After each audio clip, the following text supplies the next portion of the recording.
Assalamualaikum warahmatullahi wabarakatuh. Baik, kami dari kelompok 1 dari materi model prototipe akan mempresentasikan hasil diskusi kami. Saya Taufik Hidayat. Saya Fadil Iskandar. Saya Livi Maulana. Saya Sermi Maulana. Saya Muhammad Emil Fadila. Prototipe didefinisikan sebagai proses pengembangan dan aplikasi kerja dari suatu produk atau sistem yang harus direkayasa. Model prototyping adalah salah satu model siklus hidup pengembangan perangkat lunak yang paling populer digunakan. Model ini digunakan ketika pelanggan tidak mengetahui persyaratan proyek secara pasti sebelumnya. Adapun langkah pembuatan prototipe model, yang pertama adalah langkah pengumpulan dan analisis pengguna. Pada masa ini pengguna ditanya tentang apa mereka mendapatkan dan keinginan apa yang dibutuhkan sama sistemnya. Yang kedua, desain cepat, desain. Model ini mencakup desain komputer melalui gambar singkat dapat dapat dijelaskan dengan mudah. Langkah ketiga yaitu membangun prototyping atau prototype. Langkah ini membantu dalam membangun prototype aktual berdasarkan pengetahuan yang memperoleh dari desain prototype. Langkah keempat, evaluasi penggunaan awal. Pada langkah ini, pelanggan memberitahu kekuatan dan kelemahan yang memberikan keadaan laut. Langkah kelima, menyempurnakan prototype. Jika ada umpan balik yang diberikan oleh pengguna, menunjukkan respons klien terhadap umpan balik dan dengan sistem yang disetujui. Langkah keenam, implementasi dan pengembangan. Ini adalah langkah terakhir pada fase model prototyping di mana sistem akan diuji dan didistribusikan ke bagian produksi. Dan di sini juga dijalankan secara berkala untuk mencegah kegagalan.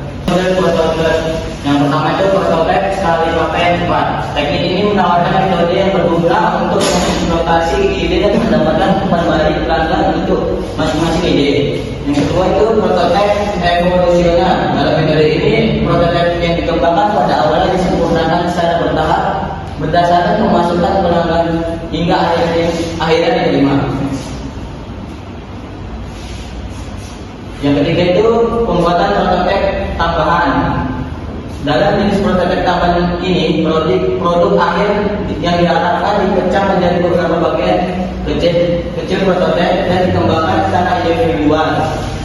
Pada akhirnya, ketika semua bagian dikembangkan dengan benar, maka prototipe yang berbeda secara kolektif digabungkan menjadi satu produk akhir dan dalam urusan yang telah ditentukan sebelumnya. Yang keempat itu pembuatan prototipe ekstrim. Metode ini terutama digunakan untuk pemodelan web.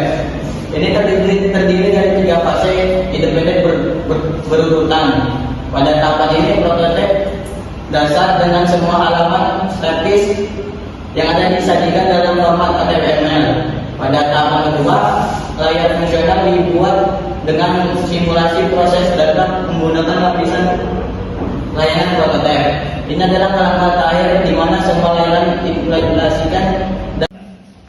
Pembuatan prototipe tambahan. Dalam jenis prototipe tambahan ini, produk akhir yang diharapkan dipecah menjadi beberapa bagian kecil prototipe dan dikembangkan secara individual.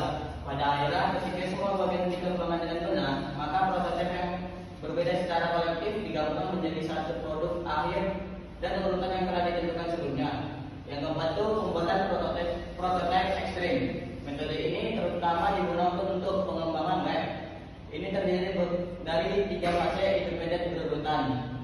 Pada tahapan ini prototipe dasar dengan semua halaman statis yang ada disajikan dalam format HTML.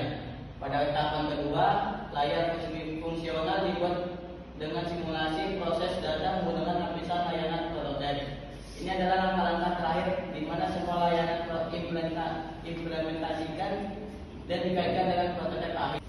Selanjutnya ada potongan dari prototipe. Itu ada pelanggan dapat melihat sebagian produk di awal siklus hidup. Selanjutnya persyaratan baru dapat digunakan dengan mudah diaplikasikan ada ruang untuk penyimpangan. Selanjutnya ada fungsionalitas yang hilang dapat dengan mudah diketahui.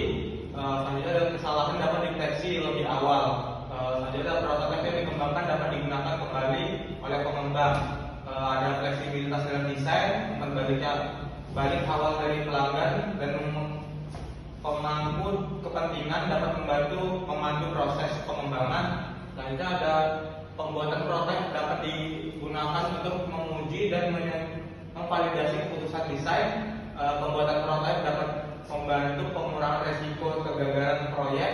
Selanjutnya ada pembuatan prototipe dapat memfasilitasi komunikasi dan kolaborasi antar anggota tim dan pemangku kepentingan. Ada pembuatan prototipe dapat membantu menjembatani kesenjangan antar pemangku kepentingan teknis dan non teknis dengan memberikan representasi produk yang Kekurangan prototipe yaitu mahal dalam hal waktu dan uang, dokumentasi yang buruk karena kebutuhan pelanggan yang terus berubah, terdapat ketidakpastian dalam menentukan jumlah literasi yang diperlukan sebelum prototipe akhirnya diterima oleh pelanggan.